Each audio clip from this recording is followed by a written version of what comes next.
हाँ जी, तो फाइनली आ गया है हमारा एग्जाम का दिन, जिस दिन अकाउंट्स का पेपर है, जिस दिन सारी चीजें मैटर करेंगी। वो 3 घंटे जिसमें सब कुछ डिसाइड होगा कि आपको अकाउंट्स कितनी आती है, कितनी नहीं आती है। तो उस 3 घंटे के दौरान की स्ट्रेटेजी हो जाती है सबसे ज्यादा इंपॉर्टेंट।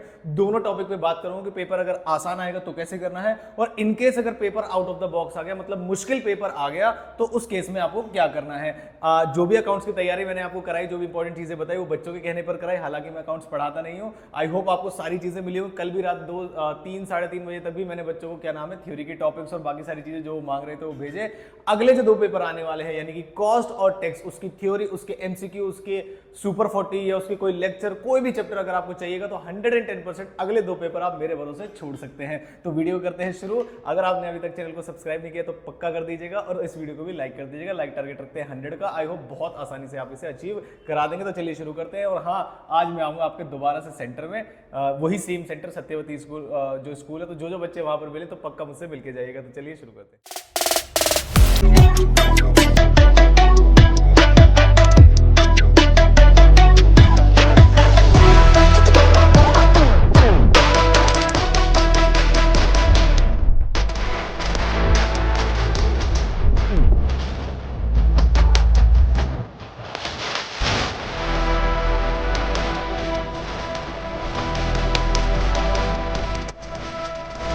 सबसे पहली चीज तो जो अकाउंट्स के पेपर के लिए, किसी भी पेपर के लिए आपको चाहिए कि जिस दिन पेपर है उस दिन कोई भी नई चीज ना पढ़े। अपनी तैयारी पर पूरा पूरा भरोसा करें कि हाँ, मुझे ये सारी चीजें आती हैं और जो मैंने पढ़ा है उसी में से आएगा।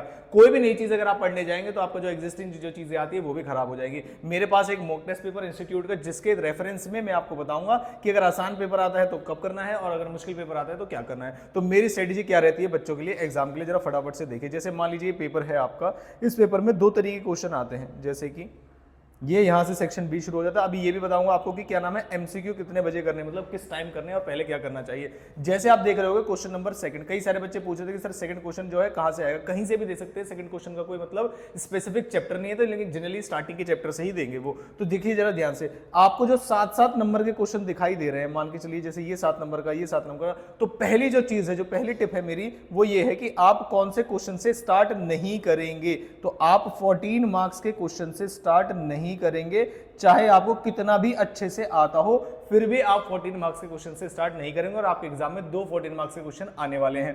सबसे पहले, मतलब पहले, फिर करना क्या है, स्टार्ट कहां से करें। तो स्टार्ट जब आपको करना है तो वो करना है 7 मार्क्स के क्वेश्चन से। कोशिश करिएगा वो ब्रांच का हो, या कोशिश करिएगा इंश्योरेंस का हो, या कोई भी चैप्टर जो कि छोटा चैप्टर है और आपको क्वेश्चन देख के लग रहा है कि आप उसे कर लेंगे, उसमें फंसेंगे नहीं। और किसी भी क्वेश्चन में अगर आप ज्यादा देर फंस जाए तो क्या नाम है, उसको उसमें बहुत ज्यादा देर अटके ना रहे, अगले क्वेश्चन पे जाए। फिर तीसरी चीज, क्या सर एक ही साथ क्वेश्चन करना जरूरी है। एक साथ का मतलब, मान लीजिए सर मुझे सेकंड का ए आता है, बी में मैं उतना कॉन्फिडेंट नहीं हूं, या नहीं क्या नाम है आता नहीं है, समझ में नहीं आ रहा आंसर आएगा नहीं आएगा, तो क्या एक साथ क्वेश्चन करना जरूरी होता है। Answer is no. अगर मान लीजिए आपने पहले आंसर यहां से सिलेक्ट किया, पहले तो आंसर नंबर बीच में लिखना, ये चीज ध्यान रखिएगा। पहले आपने लिखा सेकंड का ए, सेकंड का ए आपने जब सॉल्व करना शुरू किया तो उसके बाद आप अगले पेज से हर एक आंसर के बाद पेज जरूर चेंज करें। मान लीजिए उसके बाद आता है आपको आंसर नंबर 6, तो 6 का ए आप शुरू कर सकते हैं। कोई पेज वगैरह कहीं से भी छोड़ने की जरूरत नहीं है। फिर आते हैं सर टाइम मैनेजमेंट कैसे करें। तो टाइम मैनेजमेंट को लेकर जरा ध्यान दीजिएगा। जब आप स्टार्टिंग में बड़ा क्वेश्चन नहीं उठाएंगे, ऑटोमेटिकली आपका टाइम मैनेजमेंट हो जाएगा। तो अब आप क्या करेंगे, जरा ध्यान से सुनिएगा मेरी बात। पेपर आपका शुरू होगा 2 बजे। एक भी बच्चा जल्दी ना आए, एंड तक लड़ाई लड़ते रहे पेपर में। चाहे आपको क्वेश्चन आता है या नहीं आता, उसकी एंट्री पास कीजिए, उसके अकाउंट्स बनाइए, जो भी करना है वो करिए, लेकिन कोशिश करिए। जैसे मैंने लॉ के पेपर में देखा था, जो कि देख के मुझे बिल्कुल भी अच्छा नहीं लगा, कि काफी सारे बच्चे 4 बजे ही निकल के आ गए थे। और जो सारे बच्चे निकल के आ गए थे उसमें सारे बच्चे ऐसे नहीं थे जिन्होंने बहुत अच्छा पेपर करके खत्म करके निकले, मतलब पहले ही गिव अप करके आ जाते हैं। प्लीज आप ऐसा मत करिएगा। आपको पेपर 5 बजे तक लड़ाई लड़नी है। कौन सा क्वेश्चन कैसा चेकर कितने मार्क्स देते आपको कुछ नहीं पता, तो एटलीस्ट अपने हैंड से तो पूरी एफर्ट्स डालनी है आपको, ठीक है। तो 2 बजे आप पेपर शुरू करेंगे और 2 बजे से लेके आप पेपर लिखेंगे 3:30 बजे तक, मतलब आधा टाइम मैंने आपका डिवोट कर दिया। अभी आप एमसीक्यू ना करिए, पहले आप जो 7-7 नंबर के क्वेश्चन आते हैं, हाफ पेपर ओवर होने के बाद फिर आप लेके बैठिएगा एमसीक्यू 3:30 बजे से लेके। और कोशिश करिएगा कि सब, क्योंकि प्रैक्टिकल भी आते हैं और आपको टाइम भी लगेगा, थ्योरी आप डायरेक्ट कर देंगे तो 20 से 25 मिनट और मैक्सिमम 30 मिनट में आप अपने एमसीक्यूज करिएगा। और ध्यान रखिएगा एमसीक्यूज बहुत इंपॉर्टेंट होते हैं, कोई मार्क्स नहीं कटते उसमें, कुछ भी नहीं। तो आधे घंटे आपने लगाए एमसीक्यू में, और फिर लास्ट का पेपर, जो लास्ट का आपका आर है, 1 घंटा उसमें फिर से अपने क्वेश्चन करने लग जाइए, मतलब 4 to 5। वॉच आप हमेशा पक्का पहन के जाइएगा, अदरवाइज बिल्कुल ऐसा होगा कि किसी सिपाही को जंग में लड़ने भेज दिया और क्या नाम है आंखें बंद कर दी उसकी। तो यहां पर आप करेंगे कौन से वाले, डिस्क्रिप्टिव सेक्शन बी पार्ट, उसके बाद यहां पर आप करेंगे एमसीक्यूज, और यहां पर फिर से आप स्टार्ट कर देंगे अपना सेक्शन बी पार्ट।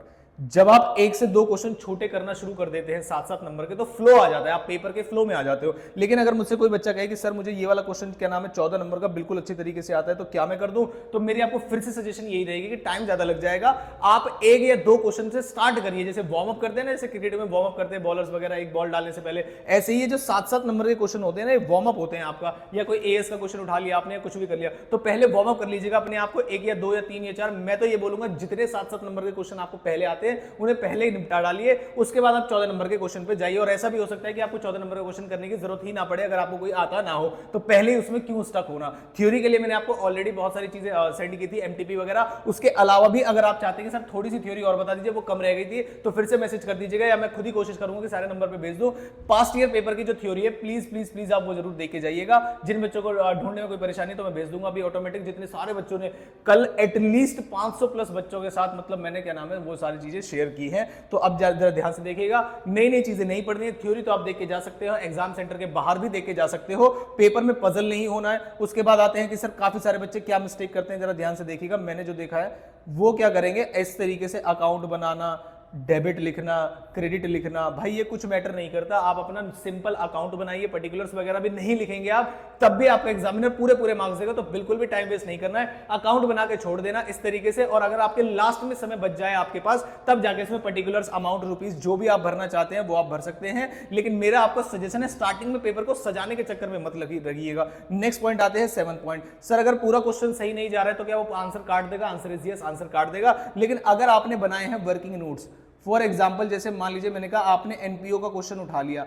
एनपीओ में आपने क्या किया, परचेज निकाली, क्रेडिट परचेज निकाली, सब्सक्रिप्शन अकाउंट बनाया, सब्सक्रिप्शन निकाला। तो अगर आपने वो सब चीजें वर्किंग नोट में दिखाई हैं अलग से, वर्किंग नोट नंबर 1 सब्सक्रिप्शन के लिए, वर्किंग नोट नंबर 2 क्रेडिटर्स के लिए, तो अगर आपने वो सारी चीजें वर्किंग नोट्स में दिखाई हैं और आपका मेन आंसर गलत हो गया है, तो आपको पक्का पक्का मार्क्स मिलेंगे। लेकिन मान लीजिए आपने एक बड़ा क्वेश्चन उठाया, उसके वर्किंग नोट कहीं भी नहीं बनाए और यहां पर सीधा लिख दिया, मान लीजिए यहां पर आपका आंसर आ गया, प्रॉफिट आ गया, कुछ भी आ गया, और वो आंसर आपकी कैलकुलेशन एरर की वजह से गलत हो गया, तो फिर क्या करेगा एग्जामिनर? तो फिर जो एग्जामिनर है उसके पास ऑप्शन है, मतलब उससे कोई पूछ नहीं सकता कि आपने ऐसा क्यों किया। अगर 7 नंबर का क्वेश्चन है वो 0 दे सकता है, 14 नंबर का क्वेश्चन है तब भी 0 दे सकता है। मेरे हिसाब से एग्जामिनर से कोई पूछ नहीं पाएगा अगर आपका आंसर गलत है। लेकिन हाँ, अगर आपने अलग से वर्किंग नोट्स बनाए हैं हर एक पॉइंट के लिए, तो क्या नाम है वो आपको पक्का पक्का स्टेप मार्किंग यहां पर करेगा, यहां पर भी स्टेप मार्किंग करेगा फिर वो, और जो यहां आपने एंट्री पास की है, जो भी जो ठीक एंट्री है, उसके भी उसको मार्क्स मजबूरन देने पड़ेंगे। तो आई होप ये सारी चीजें आपके लिए हेल्पफुल हो रही होंगे। लास्ट और सबसे इंपॉर्टेंट पॉइंट, सर अगर एग्जाम टफ आया तो क्या करेंगे? तो जरा ध्यान से देखिएगा मेरी बात। जब जब इंस्टीट्यूट कोई ना कोई पेपर मुश्किल आने वाला है, लॉ का पेपर बिल्कुल भी मुश्किल नहीं था, अकाउंट्स, टैक्स या कॉस्ट में से कोई ना कोई पेपर ट्रिकी आ सकता है। कॉस्ट और टैक्स की तो मैं आपको गारंटी देता हूं, पूरी तैयारी कराऊंगा आपकी।